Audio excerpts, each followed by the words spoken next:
Hi everyone, welcome back to Live in Italy Magazine's video channel. Buona estate, happy summer.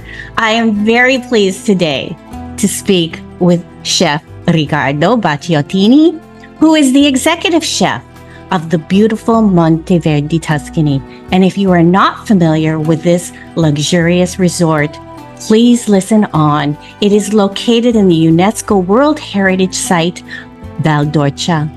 So today we're going to get to know Chef Riccardo about his move from Europe to his native Tuscany, where he's from. And we're going to talk about his plans at Monteverdi Tuscany. And most importantly, I really want to talk to him today about the role of food as connector. Food connects us to the people we love, and as a chef, like Chef Riccardo, to others. And also the role of food that connects us to nature. I think that's really important. My name is Lisa Morales, and I am the editor of Live in Italy magazine, a travel and lifestyle publication dedicated to all things Italy. Welcome, Chef Riccardo. Thank you so much. It's always a pleasure to be here. Thank you for the opportunity. Our pleasure. The opportunity is ours. We're pleased to speak to you today. It looks like you're in your place of work. Where are you right now?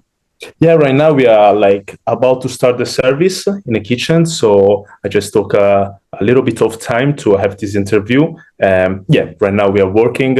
It's not the busiest summer, but we get into the stage. So yes, for our customers then.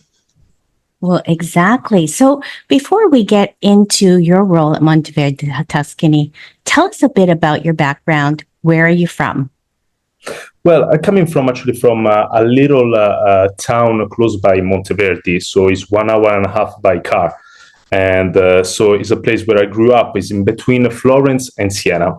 So the place where I born and raised is very familiar to this place because all the landscape and all the culture around is pretty much the same. So I really feel comfortable here, and I could say that I really feel at home in Monteverdi. I'm glad. And where were you working beforehand? Because I know that you worked in Europe.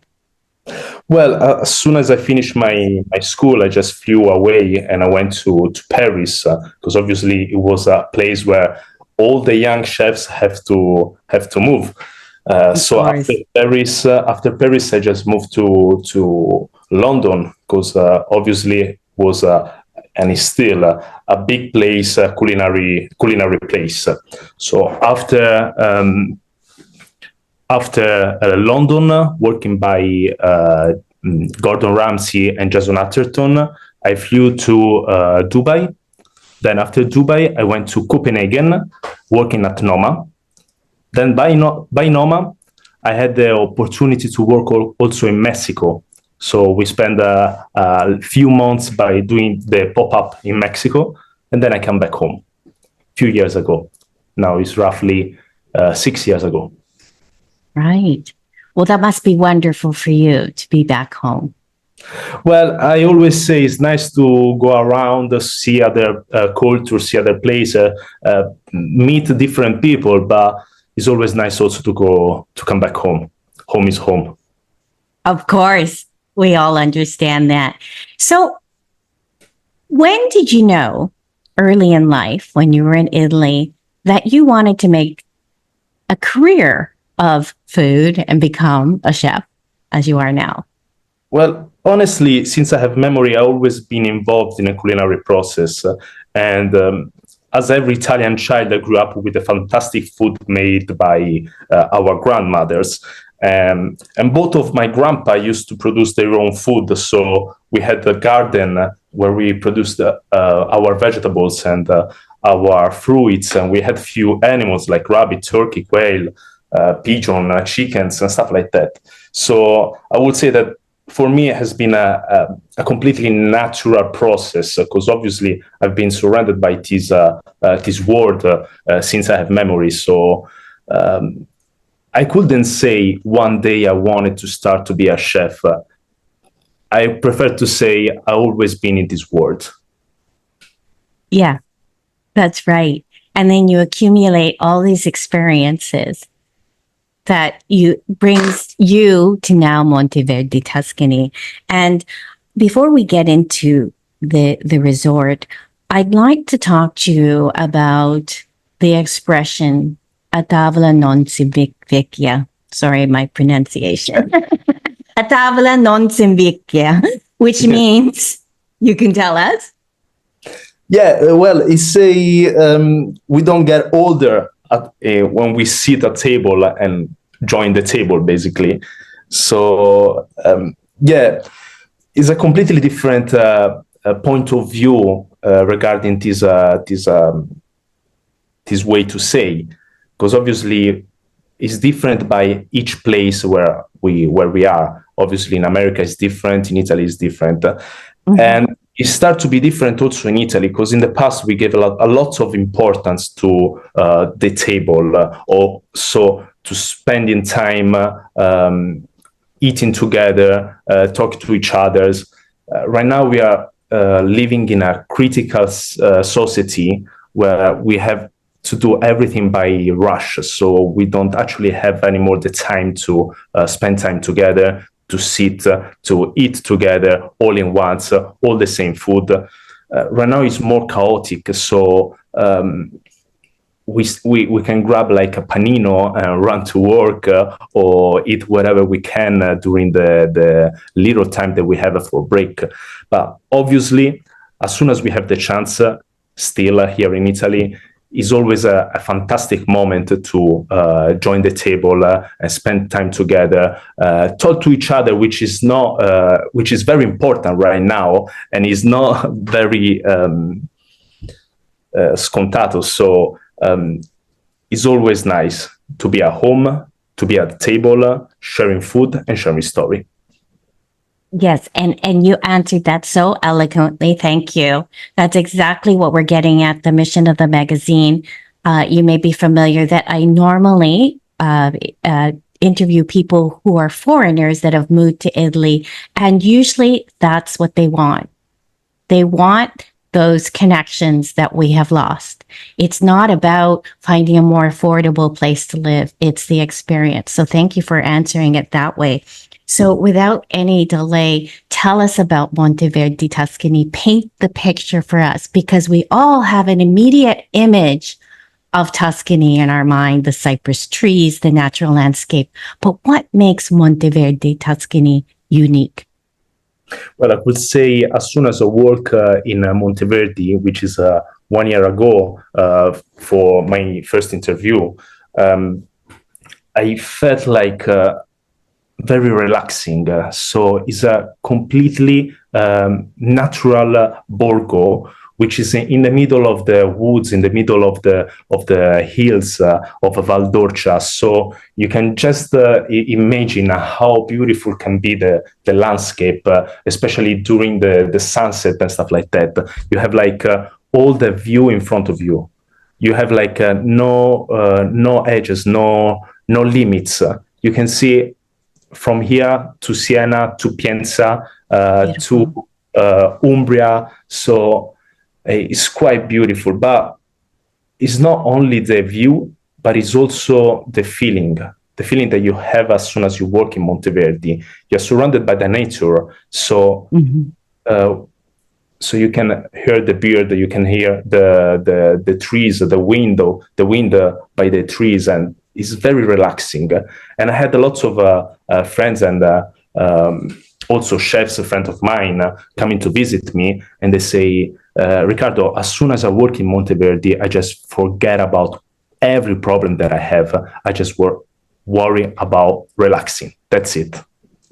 Yes. And of course, we're going to post some pictures on the website and in this video as well. That is wonderful. I see it, even though I have not seen it in person, as being kind of a 360-degree multisensory experience. Now, obviously, there are things like art and there's music, there's the spa and everything like this, but your responsibility is all the food and beverage. So let's be specific. Talk about the restaurant, talk about the food offerings now and what's to come.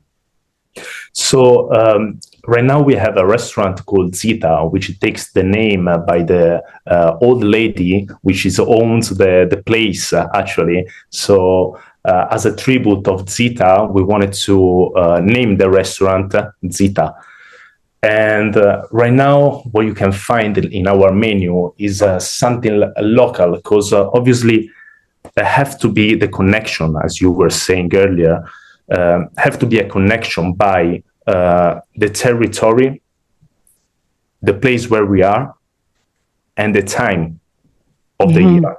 So we shouldn't stop to force the nature, but we should easily accept what the nature gives to us. And so that's the concept that we want to put in our restaurant. And especially we want to give like the right importance to all the little suppliers that we have around here. So they're gonna be the protagonist of the story. When we serve a plate, we don't just serve a plate, we just serve a story, because there's always a story behind every dishes. And the most important thing is to give the right importance also to the little supplier. That's right. I love that. That every experience has a story supporting local farmers, local suppliers. That's really great. So in telling these stories, obviously you're there, but are your servers, are your sous chefs, everybody is involved in that story process to communicate that to us? Exactly. I mean, we're doing as a team a very deep research. So I can come in a meeting and talk about the story that I heard by an old lady in Sartiano, and the sous chef as well can tell me some story about what he saw in Monte Cetona, and another person can tell me a story about Montamiata, and all together we're gonna make this happen. We're gonna build a dish. We're gonna go deeper on the story to tell to the customer. So yeah, it's not something like specifically for one person, but it's all the team looking for the story to tell to our guests. That's excellent. And another thing that comes to mind is I believe this is always, well, first of all, I want to say that when we speak about Italian food, we talk about Italian regional cuisine, and we'll get to that in a minute about your region, what specifically that is. But the other thing that I wanted to talk to you about is that I feel that Italy, in its history with food, a lot of things have been out of necessity. So that idea of sourcing, it's kind of trendy now.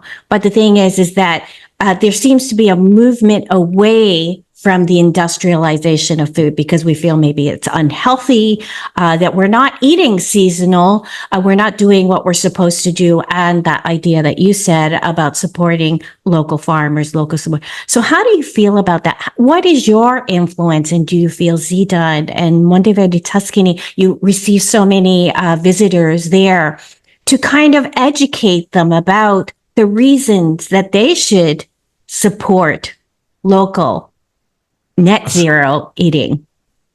I deeply think that sustainability is the key. So I personally think we can enter in the next level of luxury by taking a step back.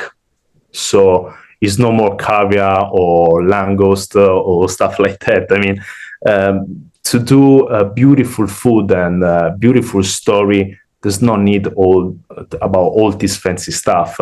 We can go like discovering our past and bringing to the table something natural, something realistically sustainability. So as soon as we can produce our vegetables, animals, and or our fruits, this is something that it can make the difference in the world right now.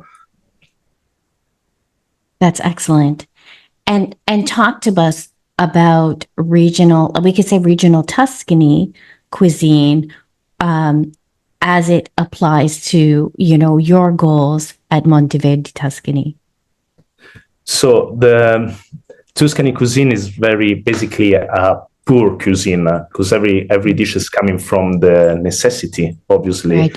we can think about the papa al pomodoro or the simply ribollita, which is like a minestrone, vegetable minestrone, and the following day we can mix it with the old bread.